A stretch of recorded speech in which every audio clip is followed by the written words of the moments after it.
नमस्कार, जय माता दी दोस्तों। जैसा कि आप लोगों को पता है करवा चौथ का दिन है। तो करवा चौथ में महिलाओं को कौन सी गलतियां नहीं करनी चाहिए, आइए जानते हैं। साल 2023 में करवा चौथ 1 नवंबर 2023 के दिन पड़ रहा है। करवा चौथ का पर्व कार्तिक मास की चतुर्थी तिथि के दिन मनाया जाता है। इस दिन सुहागिन महिलाएं अपने पति की लंबी उम्र और अच्छे स्वास्थ्य के लिए पूरे दिन व्रत करती हैं और रात में चांद निकलने के बाद अपना व्रत खोलती है।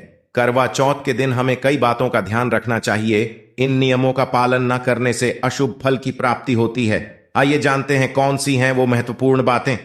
करवा चौथ के दिन सुहागिन महिलाओं को सफेद और काले रंग के वस्त्र नहीं पहनने चाहिए। ऐसा माना जाता है करवा चौथ के दिन इस रंग के कपड़े पहनना अशुभ होता है। करवा चौथ के दिन कोशिश करें लाल और गुलाबी के रंग वस्त्र पहने, ये रंग सुहाग का प्रतीक होते हैं।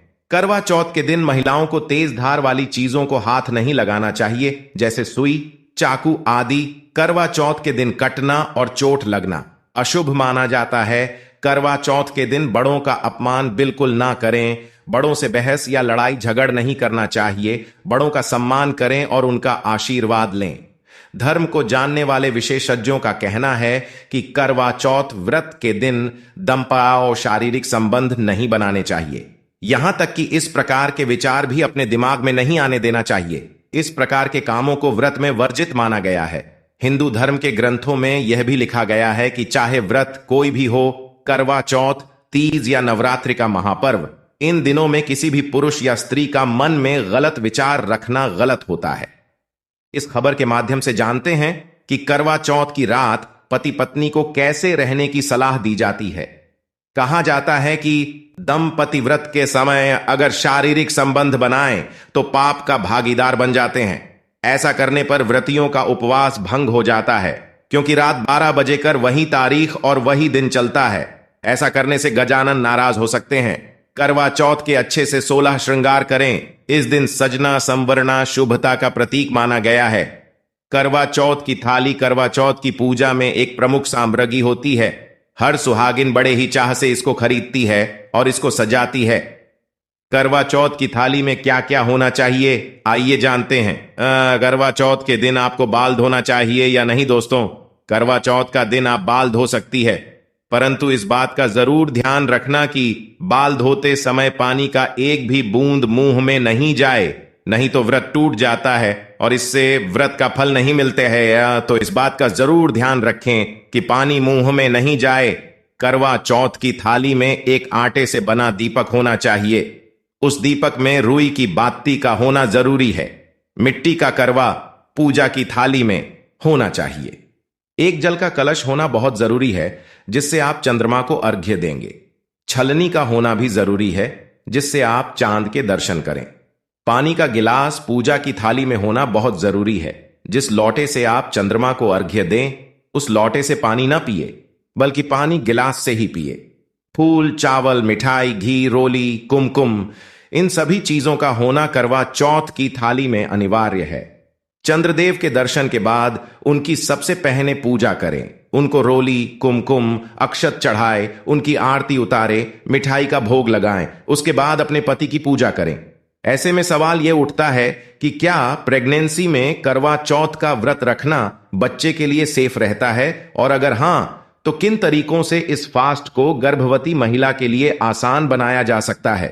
प्रेगनेंसी में आप सिर्फ अपने लिए नहीं खाती हैं, बल्कि आपके खाने से शिशु को भी पोषण मिलता है और उसका विकास आपके आहार पर ही निर्भर करता है। आप प्रेगनेंसी में व्रत तो रख सकती हैं, लेकिन आपको कुछ बातों का खास ध्यान रखना होगा। करवा चौथ पर रात को चांद देखकर व्रत खोला जाता है और कई परिवारों में यह रिवाज होता है कि दिन भर कुछ नहीं खाना और पानी तक नहीं पीना होगा। प्रेगनेंसी में इस नियम को पूरा करना नुकसानदायक हो सकता है, इसलिए आप थोड़ी थोड़ी देर में फल खाती रहें और छाछ या नारियल पानी जैसे हेल्दी ड्रिंक लेती रहें। इससे आपको तो ताकत मिलेगी ही, साथ ही शिशु को भी भूखा नहीं रहना पड़ेगा। व्रत शुरू करने से पहले सर्गी के दौरान आप एक बड़ा गिलास दूध का पीना न भूलें। इससे आपको एनर्जी मिलेगी और व्रत में थकान महसूस नहीं होगी। सर्गी और दूध लेने के बावजूद आप हर 2 घंटे में फल और जूस लें। इससे आपके शरीर में एनर्जी बनी रहेगी और शिशु को भी पोषण मिलता रहेगा। यदि गर्भवती महिला करवा चौथ का व्रत रख रही है तो आपके लिए शरीर को हाइड्रेट रखना आज बहुत जरूरी है। आप व्रत में नारियल पानी पी सकती हैं।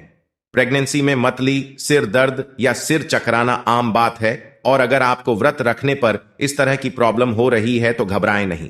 आप आराम करें और फल खाएं और पानी पिएं। अगर आपके भूख बर्दाश्त नहीं हो रही है तो आप व्रत तोड़ने में हिचकें नहीं, क्योंकि व्रत को पूरा करना आपके या आपके बच्चे के लिए खतरनाक साबित हो सकता है। करवा चौथ का व्रत खोलने पर फैट, शुगर और नमक वाली चीजें खाने से बीपी बढ़ सकता है, इसलिए आप व्रत खोलने पर हेल्दी चीजें ही खाएं। करवा चौथ के दिन ज्यादा काम न करें और खुद को थकाएं नहीं। आज आपको आराम करने पर ज्यादा ध्यान देना है।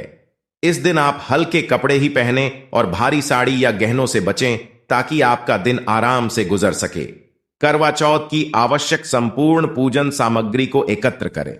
व्रत के दिन प्रातः स्नान आदि करने के पश्चात यह संकल्प बोलकर करवा चौथ व्रत का आरंभ करें। मम सुख सौभाग्य पुत्र पौत्रादि सुस्थिर श्री प्राप्तये करक चतुर्थी व्रत महम करिष्ये। पूरे दिन निर्जला रहे। दीवार पर गेरू से फलक बनाकर पिसे चावलों के घोल से करवा चित्रित करें। इसे वर कहते हैं। चित्रित करने की कला को करवा धरना कहा जाता है। 8 पूरियों की अट्ठावरी बनाएं, हलवा बनाएं, पक्के पकवान बनाएं, पीली मिट्टी से गौरी बनाएं और उनकी गोद में गणेश जी बनाकर बिठाएं। गौरी को लकड़ी के आसन पर बिठाएं। चौक बनाकर आसन को उस पर रखें। गौरी को चुनरी ओढ़ाएं। बिंदी आदि सुहाग सामग्री से गौरी का श्रृंगार करें। जल से भरा हुआ लोटा रखें। वायना भेंट देने के लिए मिट्टी का टोटीदार करवा लें। करवा में गेहूं और ढक्कन में शक्कर का बूरा भर दें। उसके ऊपर दक्षिणा रखें। रोली से करवा पर स्वस्तिक बनाएं। गौरी गणेश और चित्रित करवा की परंपरा अनुसार पूजा करें। पति की दीर्घायु की कामना करें। नमः शिवाय शर्वाण्य सौभाग्यम संतति शुभाम प्रयच्छ भक्ति युक्तानाम नारीणाम हर वल्लभे। करवा पर 13 बिंदी रखें और गेहूं या चावल के 13 दाने हाथ में लेकर करवा चौथ की कथा कहें या सुने। कथा सुनने के बाद करवा पर हाथ घुमाकर अपनी सासू जी के पैर छूकर आशीर्वाद लें और करवा उन्हें दे दें। 13 दाने गेहूं के और पानी का लोटा या टोंटीदार करवा अलग रख लें। रात्रि में चंद्रमा निकलने के बाद छलनी की ओट से उसे देखें और चंद्रमा को अर्घ्य दें। इसके बाद पति से आशीर्वाद लें, उन्हें भोजन कराएं और स्वयं भी भोजन कर लें। पूजन के पश्चात आस पड़ोस की महिलाओं को करवा चौथ की बधाई देकर पर्व को संपन्न करें। यदि आप लोगों को यह वीडियो पसंद आया हो तो वीडियो को लाइक करें और हमारे चैनल को सब्सक्राइब जरूर करें और वीडियो को अपने दोस्तों और रिश्तेदारों के पास जरूर शेयर करें। तो कमेंट में जय माता दी अवश्य लिखें और वीडियो देखने के लिए आप सभी लोगों का धन्यवाद।